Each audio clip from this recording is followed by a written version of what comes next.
Bonjour et bienvenue dans cette vidéo hors série où on voulait absolument traiter des choses qui nous ont le plus surprises dans notre voyage. Après 9 mois sur la route, 39 000 km parcourus, 13 pays visités, il y a 10 choses à notre avis que c'est peut-être surprenant et auxquelles les gens ne s'attendent pas nécessairement en visitant ces pays d'Amérique latine. Naturellement, je tiens à dire que les choses qu'on fait ressortir dans cette vidéo sont vraiment basées sur notre vécu personnel en tant que, premièrement, Québécois, mais aussi en tant que voyageurs qui ont visité plusieurs pays en Europe, au Moyen-Orient, en Afrique. On n'est pas allé partout dans le monde, mais on est capable de voir un peu peut-être les différences et des choses qui ressortent particulièrement en Amérique latine. Naturellement, ces tendances-là aussi ressortent au fil de nos moments sur la route qui sont très différents de quelqu'un qui viendrait passer seulement, par exemple, 2 ou 3 semaines dans un des pays qu'on va nommer. Nous, en étant sur la route, il y a beaucoup de choses, beaucoup de tâches à faire au quotidien, comme se remplir en eau, faire l'épicerie, faire le lavage, des choses comme ça qui influencent, veut pas, notre perception des choses. Première chose qui nous a surprise, les toilettes. Que je suis brisée. J'ai failli pleurer en rentrant dans les toilettes. Ça fait vraiment très longtemps que j'ai vu des toilettes de cette qualité. Genre des toilettes normales, avec un siège, du papier de toilette à côté et surtout des toilettes qu'on n'a pas besoin de payer. C'est merveilleux. Ça peut paraître surprenant comme choix de sujet, mais moi, ça m'a vraiment beaucoup surprise. À partir du Mexique, disons que la qualité des toilettes est très différente de l'offre nord-américaine. Déjà, dans plusieurs pays, on nous demande de payer pour des toilettes. C'est pas un droit acquis et public. Ensuite, les toilettes, même si on paye, ça veut pas dire qu'il va nécessairement avoir un siège ou du papier ou du savon. En fait, souvent, les toilettes, c'est juste un trou où on peut faire nos petits besoins. Et à la longue, ça devient choquant de payer 50 sous, $1 pour des toilettes où on n'a absolument rien au final. Aussi, le fait qu'il n'y ait pas de savon, par exemple, dans les salles de bain de restaurants, ça me fait quand même questionner sur la propreté de l'endroit. Je me faisais la réflexion de savoir si, par exemple, les femmes se promènent toujours avec leur rouleau de papier de toilette sur elles parce que le papier de toilette, ça semble un luxe, alors que pourtant, c'est pas si cher du papier de toilette. On en a vu ici à l'épicerie, on en achète régulièrement. Ça coûte pas une fortune. J'ai eu ma réponse un jour aux douanes au Chili. Effectivement, des super belles salles de bain, pas de papier de toilette, absolument pas de savon non plus. Et en arrivant devant l'agent de douane, on a vu qu'il y avait du papier de toilette dans son sac. Finalement, l'absence de siège, c'est quand même assez particulier et c'est tellement drôle parce qu'une fois, on est allé dans une immense quincaillerie, genre grosse comme un Rona ou un Renault dépôt et même dans le présentoir où on vendait des toilettes, il y avait des toilettes où il y avait simplement pas de siège. Reste qu'on peut pas mettre tous les pays dans le même panier. On est en Argentine en ce moment. Les toilettes ne sont pas payantes. Elles ont toujours un siège et presque toujours du papier. Donc, ça va. Mais reste qu'il y a des pays comme, par exemple, le Mexique m'a un peu traumatisé. La Colombie aussi. Le Pérou. Dans le Pérou, il y a plein de restaurants où on va où il y a juste pas de papier, pas de savon. Bref, c'est très variable d'un pays à l'autre. Prochain sujet, les déchets. On entre dans la vieille ville de Cartagena. On voit les fortifications un peu comme à Québec. On voit aussi ça. Les déchets, on en a parlé quand même assez souvent au fil de nos vidéos. Encore une fois, c'est très variable d'un pays à l'autre. Il y a des pays, par exemple, comme le Costa Rica qui se démarquent parce que le Costa Rica, c'est vraiment des très, très, très grands, fervents protecteurs de l'environnement. Mais il y a des pays où vraiment c'est l'horreur. On pense naturellement au Pérou en tête de liste où vraiment on a été très, très, très surpris par le manque de gestion des déchets. On comprend que il y a plusieurs pays d'Amérique latine qui peuvent pas se payer un système de traitement des déchets comme on pourrait avoir au Canada. Par contre, ce qu'on trouve surprenant, c'est que dans le fond, des fois, il semble avoir quand même des systèmes de collecte de déchets. Donc, on suppose qu'il y a quand même des décharges ou des endroits prévus pour la gestion de ces déchets-là. Mais c'est comme si dans les mentalités des populations, les déchets, ça peut aller un peu n'importe où. Dès qu'il y a, par exemple, un petit trou sur le bord de la route avec une falaise, c'est sûr qu'on va retrouver des déchets. Donc, des déchets un peu partout dans la nature, on en a vu énormément dans plusieurs pays. La belle rivière. Des déchets à l'infini. Par contre, on veut pas mettre tous les pays dans le même panier, encore une fois. Il y a plusieurs pays qui se démarquent, comme le Costa Rica, où on voit des déchets presque nulle part, parce que le Costa Rica, c'est quand même doté de politiques de protection de l'environnement assez intenses. En ce moment, encore une fois, en Argentine, les Argentins semblent des gens qui gèrent bien leurs déchets. On n'a pas vu énormément de stations de recyclage, mais reste qu'il n'y a pas de déchets sur le bord des routes. Le plus désolant là-dedans, c'est qu'on nous parle d'endroits protégés, sacrés, mais qui sont malheureusement couverts de déchets. On peut penser notamment à la vieille ville de Carthagène en Colombie, au lac Atitlán au Guatemala, qui est sacré pour les populations locales, ou encore la vallée sacrée au Pérou, qui est super importante aussi pour les locaux. Au final, c'est des endroits où on retrouve énormément de déchets. C'est beau le Guatemala. C'est super propre. Il y a de la boue qui sort du ruisseau. C'est 100% plein de déchets. Puis on est juste à côté du lac qui est juste là derrière. Tout ça, ça s'en va dans le lac. Il n'y a pas de gestion des eaux usées. Toutes les toilettes s'en vont dans le lac. Ça sent la grosse vidange. Puis ouais, le ruisseau, il est super propre, super beau. C'est plein de déchets à grandeur. Autre chose qui nous a surprise, les chiens. Toi, t'es un gros chien qui ressemble à genre le grand cousin à Rodrigo. Si t'étais pas plein de pêche, je te flatterais. C'est beau. C'est un sac à puce, c'est ça? Oui. Même chose, si vous nous suivez depuis un bout, vous l'avez vu dans plusieurs de nos vidéos, on a connecté avec énormément de chiens. Les chiens, ils sont partout, tout le temps, que ce soit dans les villes, dans les campagnes. Des fois, on dort dans des endroits hyper perdus, en camping sauvage. On se réveille le lendemain et il y a un chien au pied du campeur. Donc, c'est incroyable de voir la quantité de chiens, malheureusement, laissés à eux-mêmes, qui sont très gentils. C'est souvent des chiens hyper doux, pas agressifs, mais seuls, qui recherchent la présence humaine pour avoir accès à de la nourriture. On comprend plusieurs voyageurs qu'on voit faire le même voyage que nous, qui finissent par adopter un chien sur la route. Ça, c'est vraiment un des plus laids chiens que j'ai jamais vu de ma vie. Il est tellement laid.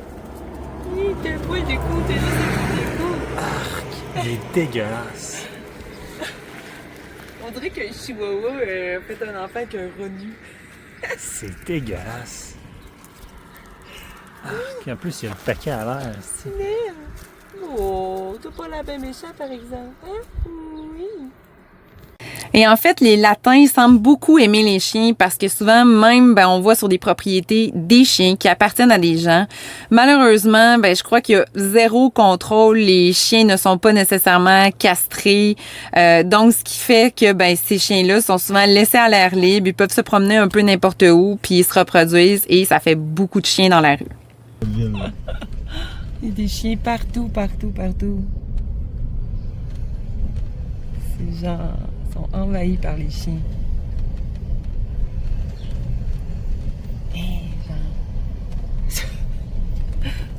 Prochain sujet, la conduite. Parmi peut-être tous les sujets abordés aujourd'hui, c'est probablement ce à quoi on s'attendait le moins, c'est-à-dire la conduite quand même assez agressive des Latins. Ouais, conduire en Amérique latine, c'est comme un combat. Premier arrivé, premier servi. Si tu prends pas ta place, on te fera surtout pas de cadeau. C'est rendu 4 voies. C'est un 2 voies qui est rendu 4 voies. Genre, c'est fascinant. C'est malheureusement la même chose en tant que piéton. Ça nous est souvent arrivé d'aller explorer des villes à pied. Puis honnêtement, les stops sont plus ou moins respectés. Il faut quand même faire attention avant de traverser la rue. Des fois, on a l'impression que si c'était pas illégal de nous rouler dessus, les gens le feraient carrément.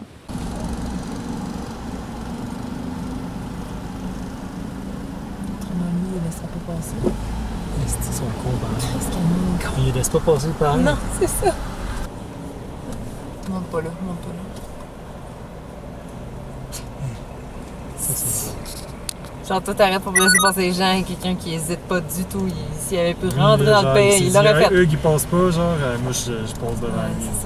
Et ça devient quand même assez frustrant de conduire dans plusieurs pays d'Amérique latine parce que, ben, souvent, c'est le chaos. Il y a pas beaucoup de logique aussi, pas beaucoup de respect. On laisse pas passer les autres. Et des fois, il y a des comportements qu'on comprend juste pas.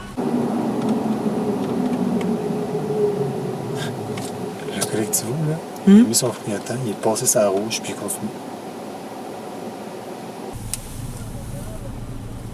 C'est vrai. C'est dangereux, ça.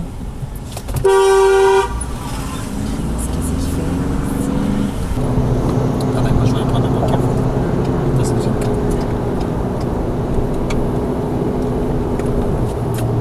Tellement dangereux, genre, on n'y a pas vu qu'il y avait des travaux. Un bon exemple de ça, c'est les zones de travaux, plus particulièrement les endroits où il y a du trafic en alternance, géré par des travailleurs sur place qui sont avec des panneaux de signalisation. Lors de l'attente, il faut vraiment se tenir prêt à décoller à tout moment parce que dès que l'employé commence à tourner son panneau pour dire qu'on peut circuler, ben là, c'est la folie. Tous les gens essayent de se dépasser pour être le premier. Donc, même si on est le premier en file, ben en fait, les gens tentent de nous passer pour être les premiers à pouvoir avancer. Un comportement très irrespectueux, selon nous, on comprend pas. C'est comme si le concept de file n'existait pas du tout. Et c'est vraiment le premier qui peut passer, il y va puis il fonce. Naturellement, il y a des pays qui sont meilleurs élèves que d'autres. Les pires pays, c'est vraiment le Pérou, le Mexique et la Colombie. Les comportements que j'ai expliqués un peu avant, c'est vraiment dans ces pays-là qu'on l'a vu le plus. Mais en ce moment, on visite l'Argentine et le Chili. On alterne un peu entre les deux. Les deux pays, là, c'est vraiment très différent. C'est une conduite un petit peu plus à la nord-américaine où vraiment, on respecte les règlements et surtout, il y a un grand respect du piéton. Dès qu'on met le pied dans la rue, les gens vont arrêter, ils vont nous laisser passer. C'est vraiment apprécié. Un autre élément qui nous a beaucoup surpris en Amérique latine, c'est les salutations. Dans plusieurs pays d'Amérique latine, les salutations, c'est vraiment une marque de respect hyper importante. Dans le sens que, exemple, si on va demander un service ou une question dans un magasin, il est super important de, oui, dire bonjour, mais aussi comment allez-vous, de poser des questions avant de vraiment se lancer et poser la question pourquoi on est là. Et ce qu'on a beaucoup apprécié aussi, c'est que souvent, dans les un peu plus petits villages, les gens se disent salut énormément en se promenant dans la rue, mais aussi nous disent bonjour à nous. Donc, des fois, on débarquait dans des villages et là, c'était buenas tardes, buenos días, buenas tardes, buenos días à tout le monde qu'on rencontrait. Ça avait vraiment quelque chose de très sympathique. Buenos días. Changer notre argent à un taux, un taux vraiment... Alors, une de nos recommandations, si vous venez voyager dans un des pays d'Amérique latine, que ce soit du Mexique à l'Argentine, apprenez vos salutations en espagnol. C'est la base, le bonjour, le merci. C'est vraiment super important, super apprécié aussi par les locaux. Et sachez aussi que souvent, les gens ne parlent que très peu anglais, même dans les lieux touristiques. Prochain truc surprenant, les horaires. Bon, sans surprise, les Latins, c'est pas les Japonais ou les Allemands. Ça va, on s'y attendait. Et ici, je veux pas nécessairement parler de, par exemple, la ponctualité. Parce que, honnêtement, on a trouvé que la plupart des fois où on a donné rendez-vous à des gens, les gens étaient quand même assez ponctuels. Il y avait pas d'enjeu de ce côté-là.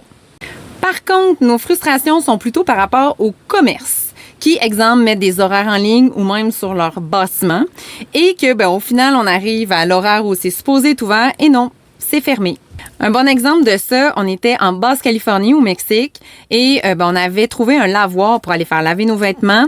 On voit l'horaire qui était peinturé en grosses lettres rouges sur le bâtiment. C'était marqué tous les jours de 9h à 5h. Parfait, on y va à 9h30 et on cogne. Tout est fermé. Il y a un voisin qui nous voit et il nous dit « Ah non, normalement, il ouvre à 10h. » On est aussi habitué à voyager beaucoup avec Google. On se fie aux horaires qui sont en ligne. Et ça, c'est aucunement fiable, aucunement bon. Et même les adresses, souvent, ça ne fonctionne pas du tout. On peut jamais se fier là-dessus. Donc, notre petite recommandation, toujours rappeler ou sinon, souvent on trouve les numéros WhatsApp qui est très répandu en Amérique latine. Donc, envoyer un petit message sur WhatsApp pour savoir si la boutique ou le magasin est ouvert, c'est toujours très utile.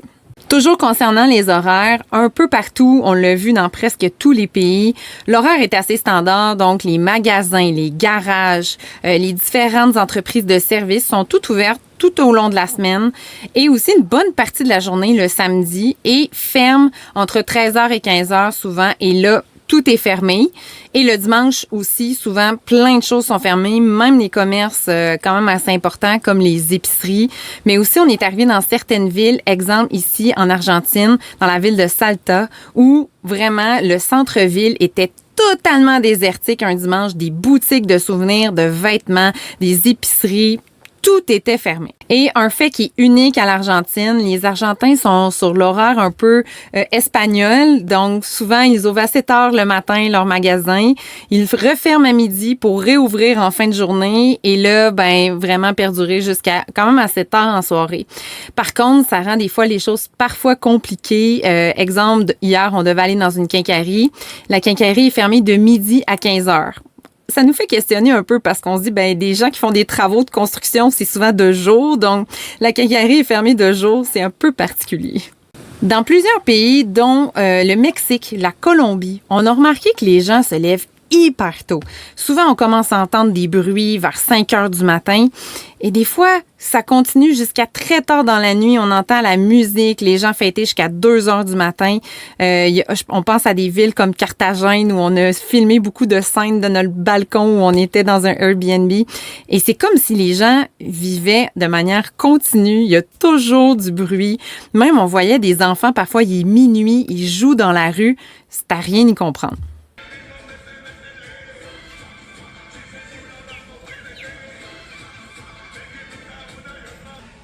Il est 5h30 le matin. À 2h, il jouait au soccer, il criait. À 5h30, il danse. Je comprends pas. Une autre chose très surprenante, le coût de l'épicerie. Quand je disais que le prix des choses est cher ici, de l'orzo, c'est presque 200 quetzals. 200 quetzals, là, c'est à peu près 40 $ pour ce paquet d'orzo. On s'entend, j'en achète régulièrement à Québec des paquets, oui, plus petits, là, mais c'est genre 2 piastres. Très cher. Puis, mac and cheese, Kraft Dinner, 16 quetzals, c'est 3 piastres. Les bagels, c'est 5,69. En fait, 5,12 en rabais pour 6. Ruffle original, c'est pas un très gros sac, là, on voit maman à côté. Ça revient à 7,60. Les prix en Bolivie sont vraiment chers aussi, surtout ben là, c'est des marques étrangères. Là. Mais ici, 209 bolivianos, c'est comme à peu près 40 $ pour, oui, 1,3 kg de honey bunches, mais quand même, ça n'a pas de sens. Un pain blanc, c'est presque 7 $. Ici, on a de la pâte à dents. 140 grammes, c'est quand même un gros tube, mais 7800, ça revient aux alentours de 10 $ canadiens pour un tube de pâte à dents. Plus de 5 $ pour une canne de pois chiche. Ça a pas de 27, on divise à peu près en 5 là, en Ouais. bolivianos, ça, 27, donc c'est plus que 5 $. Une canne de bin, Ça vaut bien des bines. ça vaut Mais le 5 canage, $ le là-bas, canage la en canne. Amérique latine, ça coûte cher. Check ça. Ça, c'est des... Non, mais regarde, c'est des bines cuites. Ça te revient à 8 $ la canne. Fun fact Bolivie. Tout le monde connaît le Kirkland du Costco. 2 litres d'huile d'olive. 645 bolivianos. 645, ça fait 137 $ canadiens. Qui peut acheter ça ici? Même nous, on peut pas acheter ça. Ça, c'est vrai pour pratiquement tous les pays, à part peut-être la Colombie et l'Équateur qui étaient vraiment pas chers. Mais pour tout le reste, l'épicerie coûte vraiment très cher. On parle de niveaux comme le Québec, sinon plus. Effectivement, avant de partir, on s'est fait un budget quand même assez détaillé avec combien on allait mettre dessous pour, par exemple, les activités, l'essence, l'épicerie. Et on s'est basé en se disant, ça va coûter à peu près ce que ça nous coûte par semaine au Québec, avec peut-être un 15-20 % de moins. C'était nos estimations bien naïves. Sans surprise, avec le taux de change, on était très désavantageux aux États-Unis, mais ça, on s'y attendait. Par contre, dès qu'on est entré au Mexique, en Basse-Californie, on a commencé à déchanter. La Basse-Californie, c'est très cher, plus cher que le continent mexicain, mais à partir, par exemple, du Guatemala, du El Salvador, le Costa Rica, le Panama, le Pérou, la Bolivie, ici en ce moment, l'Argentine, le Chili, c'est des pays où, au final, ça coûte très, très cher faire l'épicerie. Faut oublier les produits importés, donc les marques qu'on connaît. Oui, on peut se rabattre sur d'autres types de produits, mais même à ça, il y a des choses qui sont extrêmement chères. Heureusement, pour certains pays, ce qui nous sauve, c'est les restaurants et la bouffe de rue qui, au final, revient moins cher que de se cuisiner soi-même. Autre chose qui nous a surpris, l'altitude. Effectivement, on se doutait pas que l'altitude allait avoir une aussi grande influence dans notre voyage parce qu'en fait, on a souvent décidé les endroits où on allait dormir en fonction de l'altitude, que ce soit pour fuir la chaleur, souvent on essayait de monter en altitude. On pense notamment à l'Amérique centrale où il faisait très très chaud, très humide. Alors on essayait souvent de monter un petit peu en altitude. Je pense notamment au El Salvador, au Costa Rica où on est allé un peu plus dans la zone des volcans, des montagnes pour fuir la chaleur. Il y a aussi au Mexique où ça nous a surpris sans être vraiment très haut en altitude. On s'est beaucoup tenu dans le plateau central mexicain où au final les températures sont hyper confortables, beaucoup plus que le long des côtes où ça peut être quand même assez rapidement très chaud. Là, on pense notamment à Mexico, la région de Oaxaca, Tequila, toutes des villes qui sont sur le plateau central où oui, il fait quand même chaud et beau, mais on a quand même droit à des nuits fraîches. Et en venant en Amérique du Sud, on savait qu'on allait suivre la cordillère des Andes. Si vous nous suivez depuis un bout, vous l'avez vu, à partir de la Colombie, l'altitude a vraiment un gros rôle dans notre quotidien, dans le choix dans des endroits où on va dormir, parce que on le sait que quand on est en altitude, il fait souvent très froid, c'est quand même assez inconfortable. Aussi, on était souvent dans la saison des pluies, que ce soit en Colombie ou au Pérou, et en altitude, la saison des pluies, disons qu'elle a un très très gros impact. Il pleut énormément, souvent pendant plusieurs heures par jour. Donc, si vous venez en Amérique du Sud, plus particulièrement dans des pays comme le Pérou et la Bolivie, auxquels c'est très difficile de fuir l'altitude, soyez prêts. Il faut avoir un bon véhicule aussi qui se comporte bien en altitude. Il faut aussi savoir que les réactions sur le corps peuvent varier d'une personne à l'autre. On a rencontré des personnes qui ne supportaient aucunement l'altitude. Nous, ça l'a toujours quand même plutôt bien été, mais c'est sûr que parfois, on a eu quand même des inconforts. Première petite rando aujourd'hui depuis qu'on est au Pérou. Puis l'altitude pèse dans le tas aujourd'hui, je sais pas, je suis comme plus habituée. On a passé quelques jours au niveau de la mer. Puis là, on est à 4000 mètres d'altitude. Puis genre juste mettre mes souliers, c'était comme un méga effort. Autre petit fait cocasse et surprenant, la monnaie. Donc, concernant ce sujet, premièrement, il faut savoir que, sans surprise, à plusieurs endroits en Amérique latine, on n'accepte pas de carte de crédit ou de carte de débit. Il faut vraiment payer en argent comptant. Le plus surprenant, c'est que dans certains sites qui sont des très grosses attractions, on peut pas payer par carte de crédit. Alors qu'il y a du tourisme international qui se déplace pour aller voir ces sites-là, on accepte seulement de l'argent comptant. Mais bon, jusque-là, ça va, c'est quand même assez prévisible. Par contre, ce qui est très surprenant, je pense notamment à l'Équateur qui était vraiment champion là-dedans. On arrive dans un site où, exemple, ça coûte 3 $ pour rentrer sur le site et on paye par exemple avec un 5 $ et la personne nous dit « Je n'ai pas de monnaie, avez-vous de la monnaie? » On ne comprend pas. Il y a probablement 100 personnes avant nous qui ont payé ce dit 3 $ et on ne comprend pas que la personne ait aucun change à nous donner.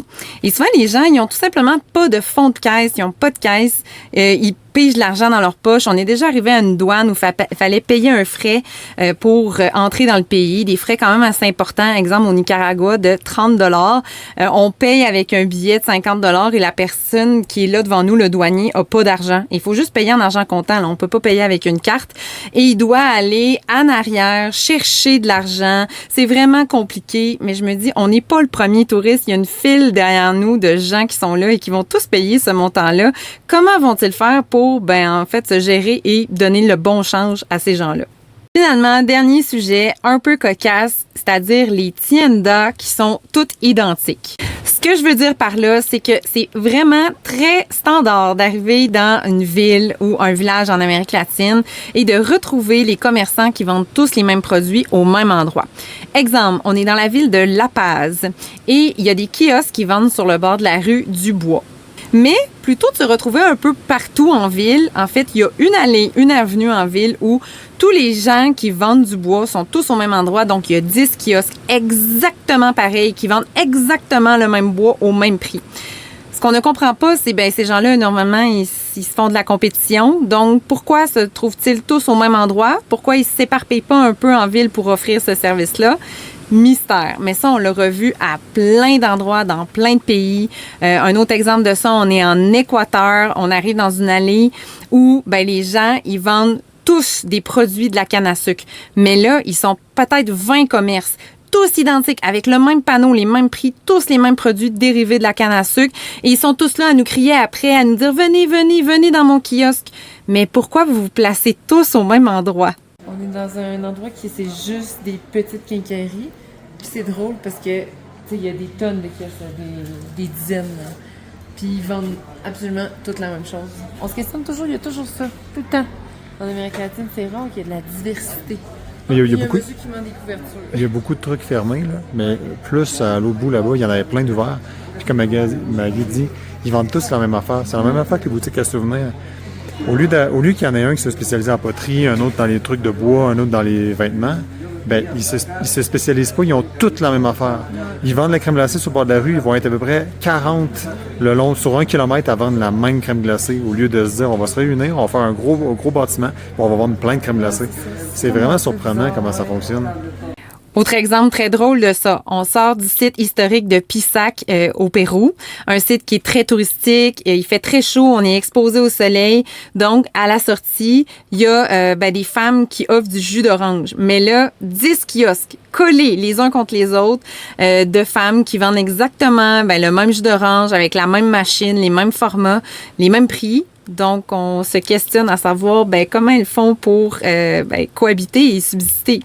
Voilà, c'est tout pour les 10 trucs surprenants en Amérique latine. Naturellement, on a vu plein d'autres choses qui nous ont surpris, choqués, mais ce qu'on a relaté aujourd'hui, c'était vraiment des trucs assez communs qu'on a retrouvés dans plus d'un pays. Si vous avez déjà voyagé en Amérique latine et qu'il y a des choses autres que qu'est-ce qu'on a relaté aujourd'hui qui vous ont surprise, gênez-vous pas à les mettre en commentaire, on serait vraiment curieux de vous lire. Si vous avez aimé cette vidéo, n'oubliez pas de nous laisser un j'aime. Si vous êtes nouveau sur cette chaîne, n'oubliez pas de vous abonner. Merci beaucoup. Bye!